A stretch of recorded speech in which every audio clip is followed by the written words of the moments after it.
Орой минь дэрхэн үзэгчтэй их сурвалж ярилцлагын маань ээлж дугаар эхэлж байна. Миний өнөөдрийн зочин Японд инженерийн мэргэжлэр олон жил сурч ажиллаж байгаа Хүүжи гэртээ өсөх ирсэн байна. За танд орой минь төргий. Орой минь төргий. Тэгэхээр дэлхийн одоо 3 дахь том эдийн засагт Япон улсад та инженерийн мэргэжлэр олон жил сурч ажилласан байна. Ер нь энэ одоо академик гэдэг юм уу ажлын гарааг хаанаас Монгол улсаас эхэлсэн үү? Би анх бол Монголд энэ шинэ Монгол ахлах сургууль төгсөөд тэгээд Япон явах шалгалт өгөөд тэгээд явсан л та. Тэгээд Японд очиж яг 4 жил тэнд нэг цахилгаан электроникийн инженер мэргэжлэр сураад тэгээд яг 4-р курсынхаа төсөлтийн ажил дээр яг сэргээгт хэрчим хүчний нарны тэм нарийн технологиг судалгааны ажил хийж исэн. Тэгээд төгсөөд тэндээ ажилд ороод тэгээд ер нь хэдэн жил сурах вэ инженер мэргэжлэр? Инженер бол яг л Монголтай адилхан 4 жил эхлээд нэг үндсэн суур мэргэжлүүдэд сурна.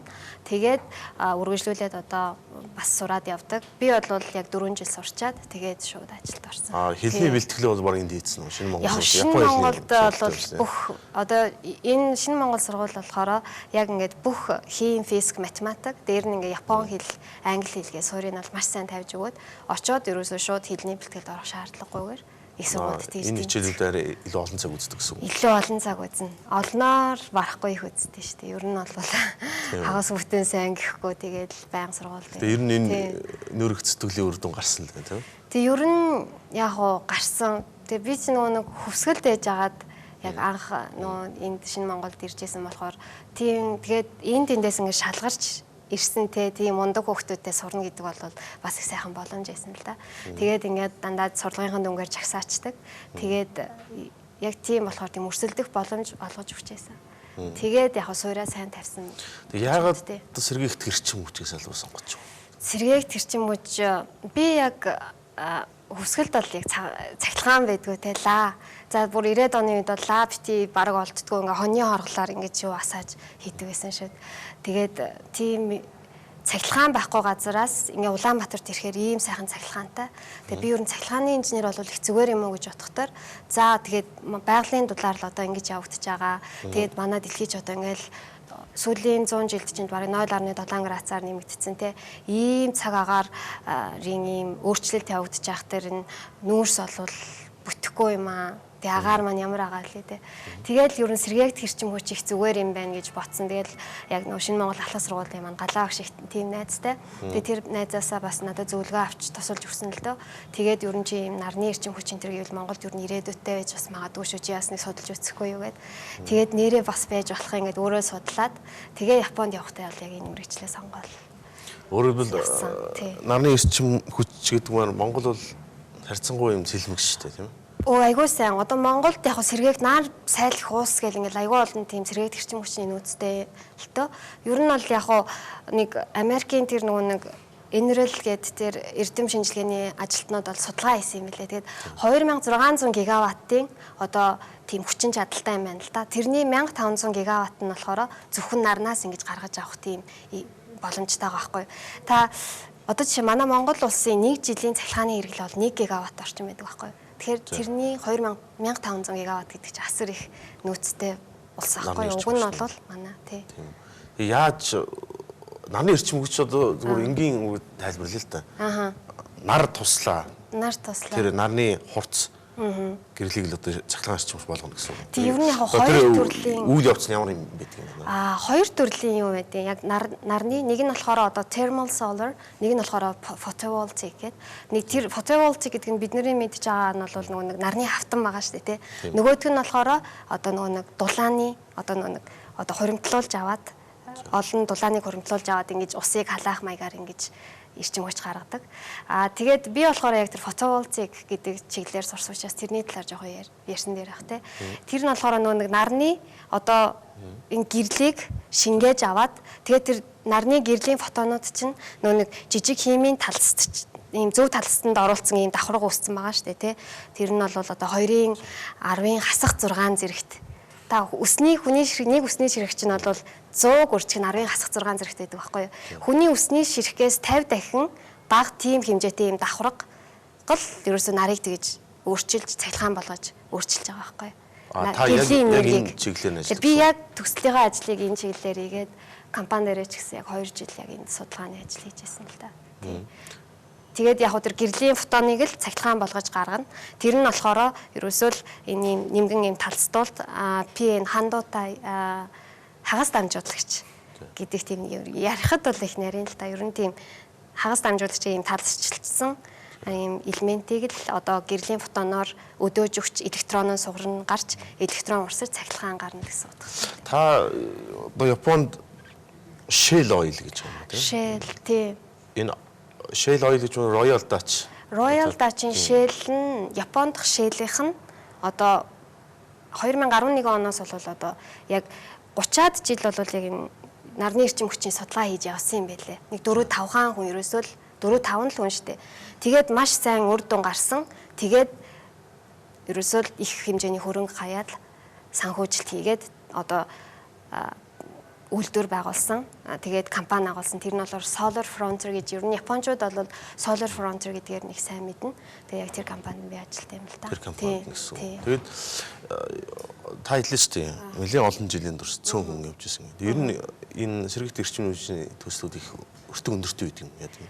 Яг бол үйлдвэр болгоод ажиллана гэх юм бол асар их өртөгтэй. Гэхдээ яг энэ судалгааны ажил хийгээд явах юм бол бас өртөг бол тийм их биш те. Яг миний одоо яг манай компани бол одоо цахиурын биш нөгөө нэг CIGS гэдэг байхгүй. Zis, Indium, Gallium, Sulfur, Selen энтергээд энэ элементүүдийг зөв талсчлалтанд оруулж хийдэг тийм тусгай технологи л доо. Тэгээд яг энэ технологиг бол Японд ерөөсөө нэг 4-5 хүн л анх эхэлж байсан юм байлээ. Тэгээд өөр газар тэгээд нэг 2-3-аараа тэгээд зарим нэг их сургуулийн багш нар их сургуулийн багш нар бол дороо нэг 4-5 оюутан бэлдээл жил болгон яваад байсан. Тэгээд одоо 20-30 жилийн дараа гэхтэр бол одоо 60-70-аад хүн. Дээр нь ингээд тэр хүмүүс олон хүнд заагаад одоо бүр том айрам үүссэн. Нэг том компани агуулад одоо тэгээд CIGS-ийн төр дээр бол манай тэр үйлдвэр манай компани бол одоо дэлхийн хамгийн топт ордог л доо. Тэгээд тийм болчихж байгаа байхгүй ерөөсөө энэ 5-6 жилийн хугацаанд л юм болчихдог. Тэгээд судалгааны ажил бол тэгж их хөрөнгө бол шаарддаг гол дээ гэж би боддتي. Одоо энэ оны сүүлээр Парис нэг уур амьсгалын өөрчлөлтөнд том хоригдох гэж байна л да. Тэгээд ер нь эрдэмтдийн тооцоолоор 2100 он гэхэд ер нь нүүрстүүлэхэ болиё гэж яриад шүү дээ.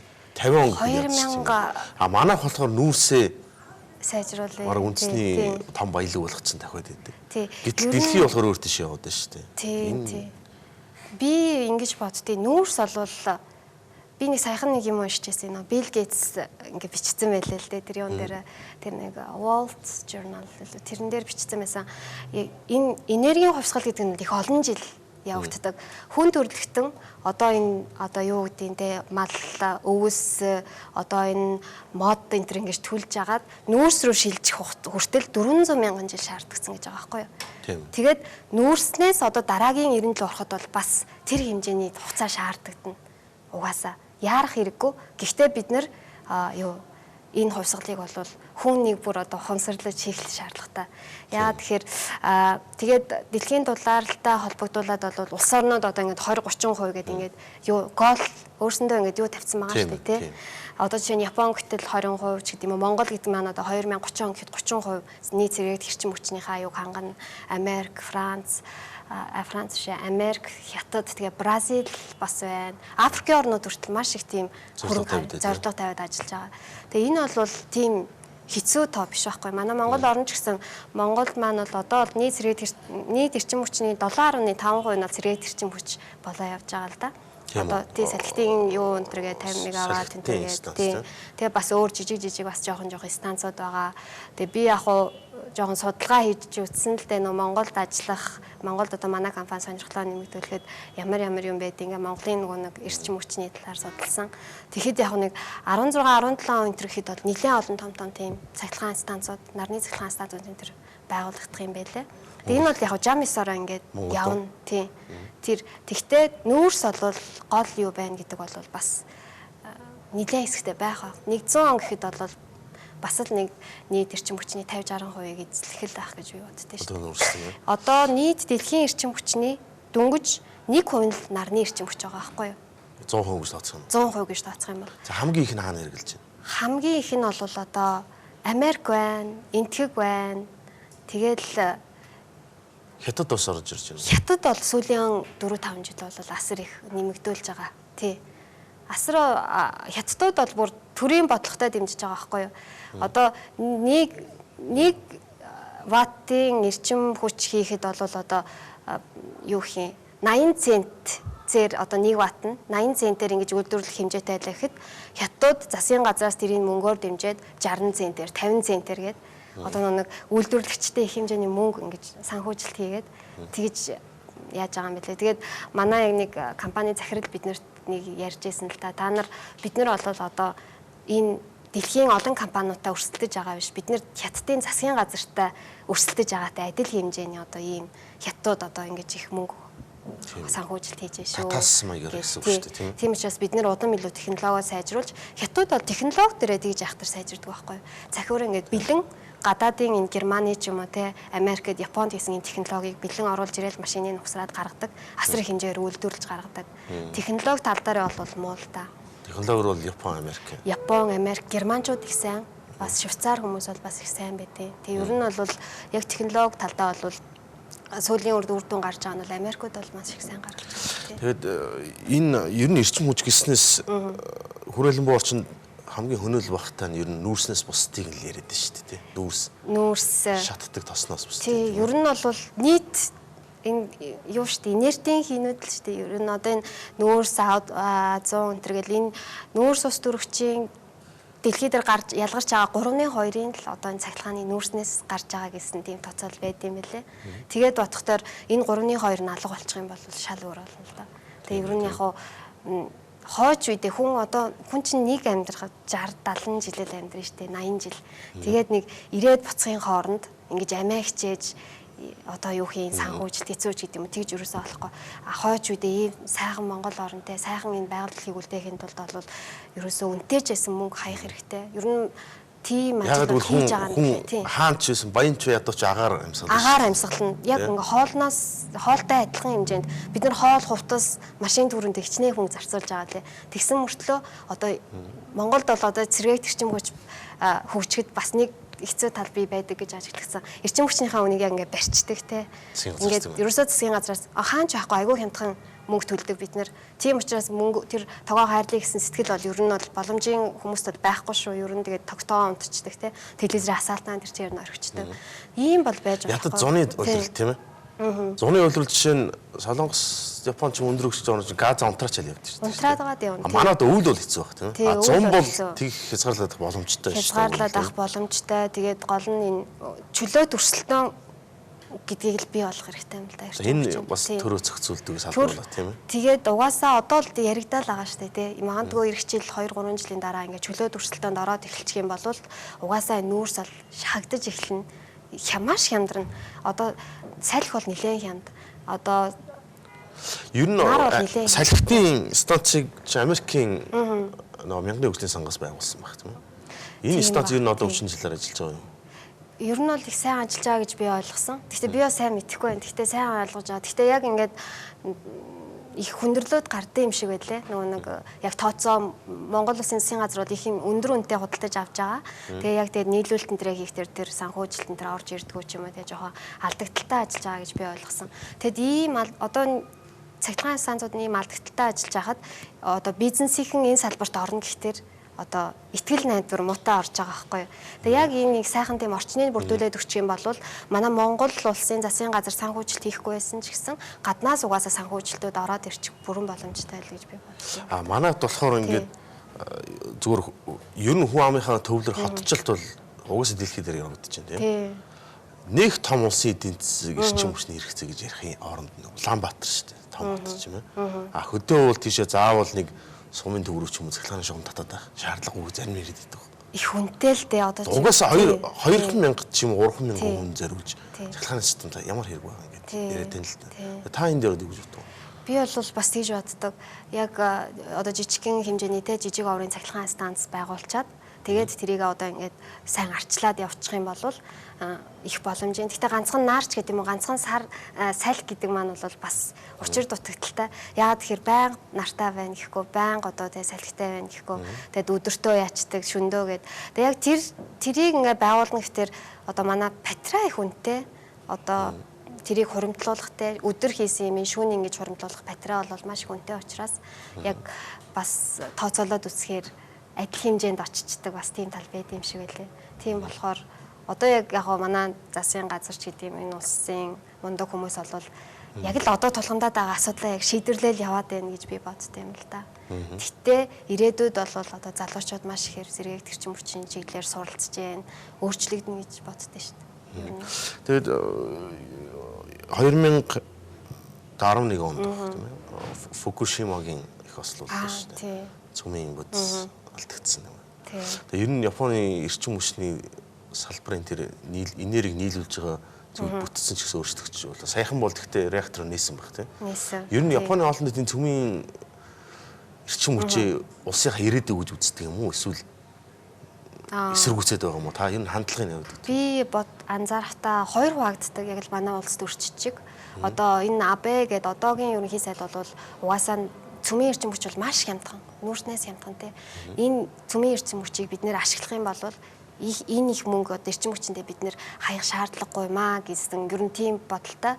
Хуучин байсан нөгөө Коизми сан энэ төр гэдэг тэр хуучин ерөнхий сайдууд энэ төр болохоор үгүй бид нэр сэргээд эрчим хүчээ энэ гэдэг ингээ хоёр хуваагдсан байдаг санал нь. Тэгэхээр энэ бол улс төрийн айл хүчин гарахаас цаашдаа яаж тодорхойлох вэ гэдгийг л өөрчлөгдөж явах байх. Сая бол нэгтэй хэлсэн шүү дээ. Бид 11 12 оноос хойш нүүрс их авлаа төллөө. Агарын бохирдол нэмэгдэж байна. Дээр нүүрсэнд их хэмжээний мөнгө төлөд байна. Буцаад энэ реактор асаач. Одоо асцсан ажиллаж байгаа үстэй. Асцсан ажиллаж байгаа саяхан те. Аюулгүй байдлыг бид хангахчихсан гэж хэлээд байгаа. Олон нийт нь юу гэх юм бэ? Энэ нийтх юм уу?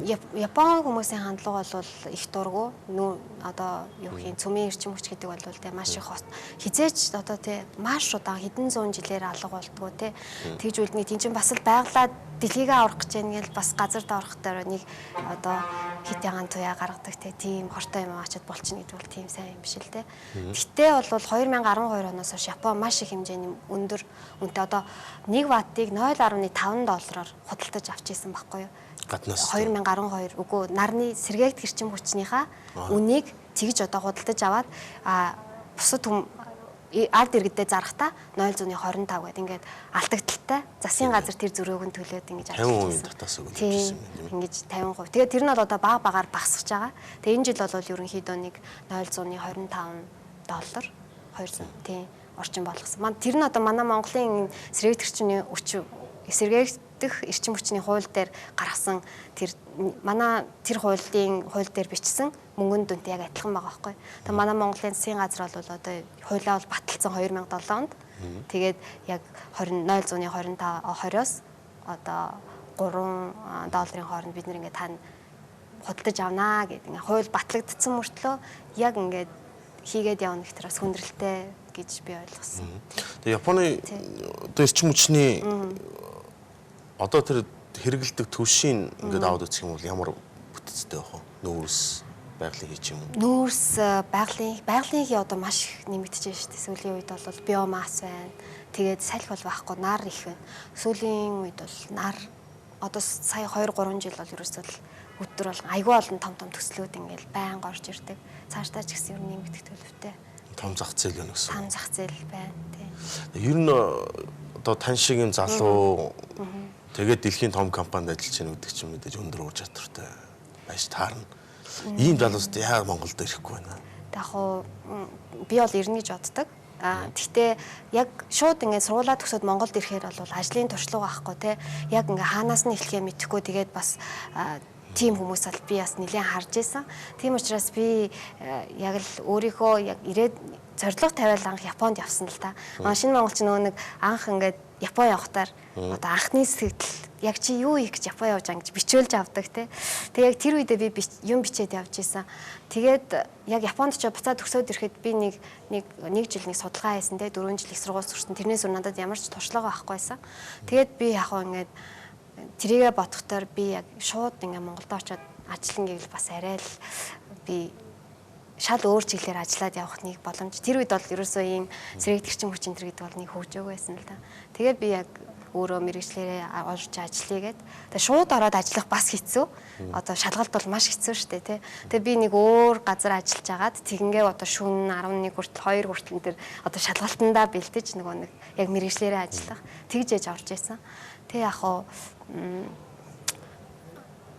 одоо бол ажлын туршлагатай болсон. Ерөнхийдөө нэг одоо бүх юун дээр одоо үйлдвэрлэх судалгааны ажлаас эхлүүлээд шинэ үйлдвэр барих төсөл дээр ажиллаад, суйрлуулалтын юун дээр ингээ ажиллаад ерөнхийдөө бол нэг ерөнхий бүх процессыг нь тойроод ирж байгаа. Дахиад нэг бол ажиллах бодолтойгоо нэг хэсэг. Тэгвэл манай Монгол компани манаас эргээд Монголыг маань сонирхож байгаа учраас би яг энд ирээд ажиллах биштэй компанийнхаа одоо ингээ тусламжтай ч юм уу те орж ирж ингэж өөрийнхөө тэр сорсон мэдснээ бас Монголдоо ингэж хэрэгжүүлэх юм гэж байна. Ер нь одоо та яг Японд энэ шинжлэх ухааны мэргэжлэр ажиллаж байгаа тийм залуучуудад харч юу?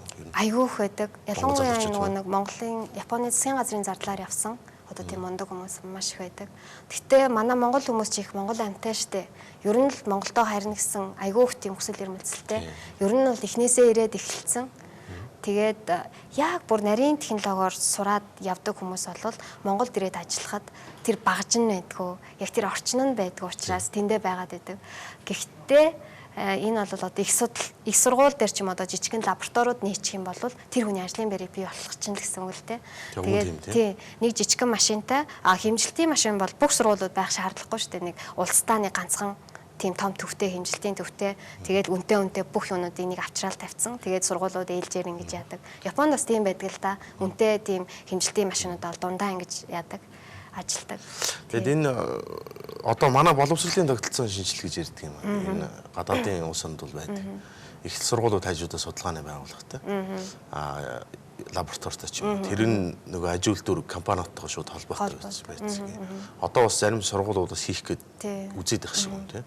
Японд тэр нь яаж өгсөн байд юм бэ? Япон бол тэр нь маш сайн хөгжсөн байдаг. Би 4-р курстай байхдаа би ингээд судалгааныхаа ажлыг хийж байхдаа нэг өөр компани одоо үйлдвэрлэлд хэрэглэх тэр одоо ирээдүйд хэрэглэх тэр ажил дээр би төсөл дээр ажиллаж байгаа байхгүй юу. Тэгээ би цалин авдаг байсан тэр компаниас одоо ингээд хагас бүтээн сайнгууд ороо олгон ингээд одоо өөрөө туршилтаа хийгээд тэр үр дүнгээ гаргаж өгөөд тэгээ тэр компаниас би цалин аваад цалинждаг. Тийм учраас одоо нэг сайн компани болгон тийм судалгааны төвтэй байгаа албагүй. Компаниуд бол ерөөсөө судалгааныхаа ажлыг их сургуулиудад даатгадаг. Их сургуулиуд нь тэрийг оюутнуудаа санхүүжүүлээд оюутнууд нь тэрийг бид одоо хэдэн оюутан ч юм багш хэрэгтэй байна. Бид нэр туслаач ял. Тэгээ бид мөнгөний өгөө л гэж. Бид мөнгөний өгөө гэдэг. Илүү практик болж байна тийм. Практикт тийм. Манайд болохоор их онлын. Тэгээд дадлагын үйл явц нь хараад их цаана өсрээ нь 2 юм уу 3 сар гэдэг. Тийм. Тэр бол тийм. Уулуурхаа баяжмлаа сурж байгаа хэрнээ яг үйлдвэр дээр очиж ажилладаг хугацаанд хэрж юм бэлээ. Энэ жоо хоцрогдоо. Гэхдээ яг хуу мэдээж би монгол хүн, бид хоёр хоёулаа монгол хүн учраас Монголынхаа ирээдүйд итгэж байна тийм ээ. Итгэж байна. Манай одоо шинэ Монгол технологийн дээд сургууль гэдээ байгуулагдаж байгаа. Тэгээд яг тэнд ажиллаж байгаа хүмүүс одоо захирал энтрэн дандаа энэ Японд ингэж яг одоо нарийн тийм эрдэм шинжилгээний ажил хийж байсан хүмүүс учраас яг Японы тэр имийг л тэрчгээр нь ингэж авчирж оруулж байгаа. Бас мэдээж Америк энтрийг гэж би ойлгосон. Тэгээд ирээдүйд бол тийм сургуулиуд нэлээд нэмэгдэнэ. Би нэг ирээдүйд гэдэг ах юм байхгүй нэг 10 жилийн дараа энтрихт бол 5-10 жилийн дараа шал өөр болсон байна гэж боддог. Монголын тогтолцоо тийм ээ. Тий. За миний ярилцлагыг хүлээн авч урилгыг хүлээн авч ирсэнд баярлалаа. Маш сонирхолтой боллоо.